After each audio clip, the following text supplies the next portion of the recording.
Amelia Earhart n'était pas seulement une pilote célèbre, elle fut l'une des premières grandes figures de l'aviation moderne, une aventurière, une célébrité de son époque et surtout une femme qui comprenait que chaque vol pouvait devenir un message. Elle montrait qu'une femme pouvait traverser l'océan, battre des records, parler de technologie, piloter des avions complexes et occuper une place à une époque où cela n'était pas du tout courant. Comme si sa vie n'était pas déjà extraordinaire, sa fin fut encore plus marquante. En 1937, alors qu'elle tentait de faire le tour du monde, Amelia disparut avec son navigateur Fred Nonagan au-dessus du Pacifique central. Son avion, un Lockheed Electra DXE, n'a jamais été retrouvé de façon définitive, et depuis, son nom est resté à jamais lié à une question qui suscite encore des théories, des recherches et des débats. Que s'est-il réellement passé avec Amelia Earhart? Aujourd'hui, nous allons raconter cette histoire dans une nouvelle vidéo de Mundo de Aviation.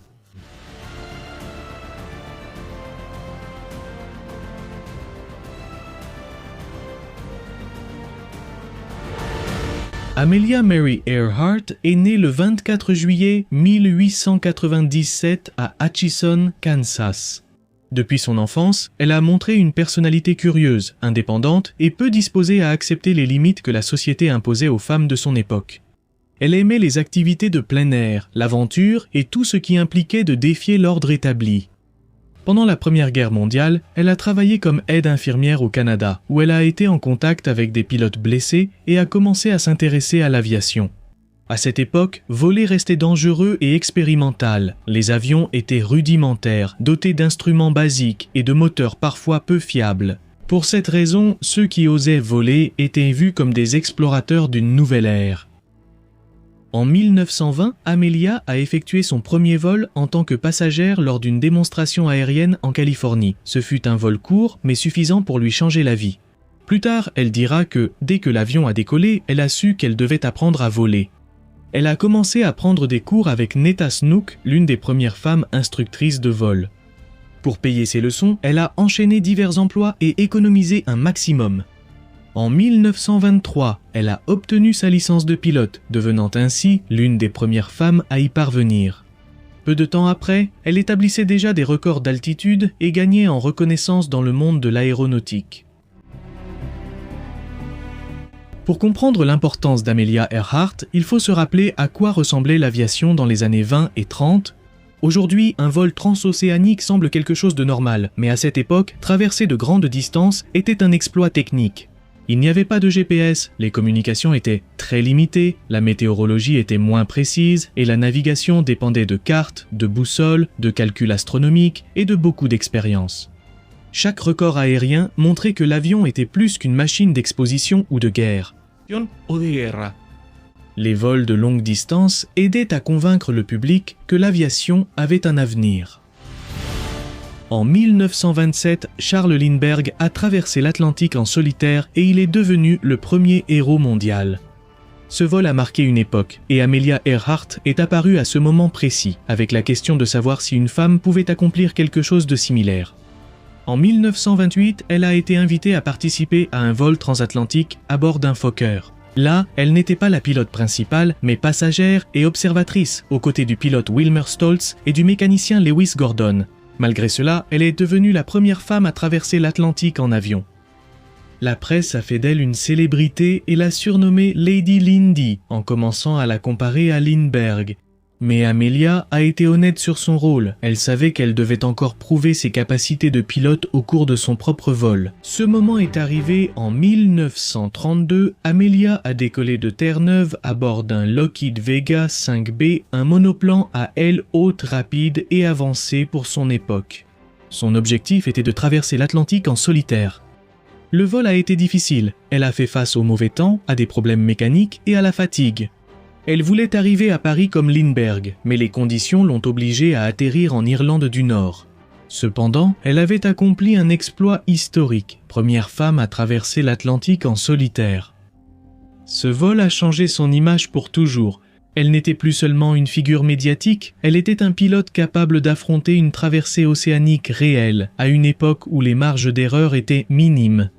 À partir de là, Amelia a continué à accumuler des records, des conférences et des participations publiques. elle a également encouragé la présence des femmes dans l'aviation et fut l'une des figures les plus importantes d'une organisation de femmes pilotes fondée en 1929. Amelia comprenait que chaque vol avait une valeur symbolique. Il ne s'agissait pas seulement d'aller plus loin, il s'agissait de démontrer que les femmes pouvaient aussi occuper une place dans la technologie, l'exploration et l'histoire aéronautique. Vers le milieu des années 30, Amelia a commencé à préparer son projet le plus ambitieux, faire le tour du monde en avion en suivant une route proche de l'équateur. Cet itinéraire rendait le voyage plus long et plus complexe, avec d'immenses traversées océaniques et des escales dans des endroits reculés. Pour tenter l'aventure, elle a choisi un Lockheed Electra 10E, un bimoteur moderne pour l'époque. C'était un avion à aile basse, tout en métal, avec train rétractable et 2 moteurs radio Pratt & Whitney. À l'origine, c'était un avion de transport exécutif et commercial, mais l'Electra d'Amelia a été modifié avec des réservoirs de carburant supplémentaires pour augmenter son autonomie. Cette modification était nécessaire, mais elle avait aussi des conséquences. L'avion décollait beaucoup plus lourd, l'espace intérieur était réduit et la planification du carburant devenait critique. Ce n'était pas simplement monter à bord et voler, chaque étape exigeait des calculs précis, une bonne météo, une navigation fiable et une coordination radio. Le navigateur choisi pour l'étape la plus difficile fut Fred Noonan, un homme expérimenté en navigation aérienne et maritime.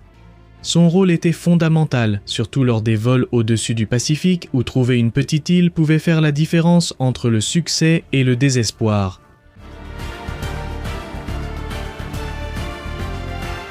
La première tentative eut lieu en mars 1937 et se termina par un accident lors du décollage à Hawaï. L'avion fut endommagé et dut être réparé, mais Amelia n'abandonna pas le projet. En juin de la même année, elle fit une nouvelle tentative, cette fois vers l'Est. Elle traversa l'Amérique du Sud, l'Afrique, l'Inde, l'Asie du Sud-Est et arriva à Lae, en Papouasie-Nouvelle-Guinée. À ce moment-là, elle avait déjà accompli la majeure partie du tour du monde, mais il restait encore l'une des étapes les plus dangereuses, voler de Lae jusqu'à l'île Howland. L'île Howland est un minuscule point au milieu du Pacifique central. Sur une carte, cela semble être une escale raisonnable, mais depuis les airs, en 1937, il était extrêmement difficile de la trouver. Elle était basse, petite et entourée par des milliers de kilomètres d'océan. Pour aider Amelia, le navire garde-côte américain Itasca a été placé près de l'île.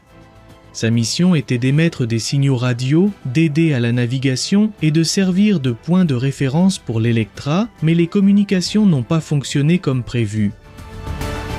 Amelia a décollé de Lae le 2 juillet 1937 avec Fred Noonan. L'Electra était chargée de carburant pour un très long vol. Pendant la traversée, il y a eu un contact radio, mais la qualité des communications était irrégulière. L'Itasca captait les transmissions d'Amelia, mais semblait mal recevoir les réponses ou obtenir des relèvements fiables. Ce point est central pour comprendre le mystère. Le problème n'était pas seulement de manquer de carburant ou de se perdre. C'était une combinaison de navigation difficile, de communication imparfaite, de possibles décalages de fréquences, d'un manque de coordination technique et d'une île cible beaucoup trop petite. L'Itasca recevait des messages d'Amelia, mais elle ne pouvait apparemment pas les recevoir clairement et n'arrivait pas à obtenir un relèvement fiable de l'origine du signal. Dans un de ses derniers messages, Amelia a dit « voler au-dessus de la ligne de position 157-337 », ce qui voulait dire que Noonan avait sans doute calculé une ligne astronomique sur 157 337. Cela signifiait que Noonan avait probablement calculé une ligne astronomique sur laquelle Howland devait se trouver. Le problème, c'est que connaître la ligne ne suffisait pas. S'il ne savait pas exactement où il se trouvait exactement, il pouvait être au nord ou au sud de l'île sans jamais la voir. La situation est devenue critique. Le carburant s'épuisait, l'île n'apparaissait pas et les communications restaient insuffisantes. Finalement, les transmissions ont été coupées. Le Lockheed Electra a disparu. La disparition d'Amelia Earhart a provoqué une énorme opération de recherche. Des navires et des avions américains ont parcouru une vaste zone du Pacifique, mais ils n'ont trouvé aucun débris concluant de l'avion ni de signe définitif d'Amelia ou de Noonan. La théorie la plus acceptée est que l'Electra n'a pas réussi à trouver Howland, a épuisé son carburant et s'est abîmée dans l'océan. C'est une explication simple, mais techniquement très plausible. Lors d'un vol de ce type, rater une petite île à quelques kilomètres près pouvait être fatal. Cependant, l'absence de débris a alimenté d'autres hypothèses. L'une des plus connues soutient qu'Amelia et Nonan auraient pu atterrir sur Nikumaroro, une île au sud-ouest de Howland, et y avoir survécu pendant un certain temps. Des expéditions ont eu lieu et certains objets intéressants ont été découverts, mais aucun n'a apporté de preuves définitives pour clore l'affaire.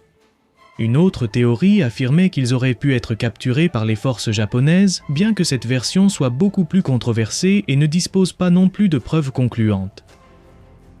Le mystère demeure vivant car il réunit tous les éléments d'une grande histoire. Une aviatrice célèbre, un avion disparu, une route très dangereuse, une minuscule île et l'immense océan.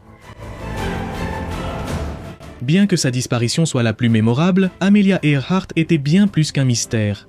Elle fut une pionnière de l'aviation, une femme qui a ouvert la voie dans un monde dominé par les hommes, et une figure qui a contribué à populariser le vol à une époque où cela restait une activité risquée. Ses records ont démontré ses capacités, son endurance et sa détermination, mais son héritage réside aussi dans le message qu'elle a laissé. L'aviation n'était réservée ni à un sexe, ni à une seule catégorie de personnes. Le ciel pouvait être un endroit pour quiconque avait la préparation nécessaire, le courage et la volonté d'aller plus loin. Amelia a volé à une époque où chaque traversée était un pari contre la technologie disponible, ainsi que contre le climat, la navigation et les limites humaines. Ces avions n'avaient pas les systèmes modernes que nous tenons aujourd'hui pour acquis. Chaque vol long nécessitait des calculs, de l'intuition et une grande confiance dans la machine. C'est pourquoi, plus de 80 ans plus tard, son histoire reste toujours dans les mémoires. Non seulement parce qu'elle a disparu, mais parce qu'avant de disparaître, elle a osé défier une idée très puissante, l'idée qu'il existait des endroits où une femme ne pouvait pas aller. Amelia Earhart a tenté de faire le tour du monde, mais elle a fini par accomplir quelque chose d'encore plus grand. Elle est devenue l'une des légendes les plus importantes de l'histoire de l'aviation.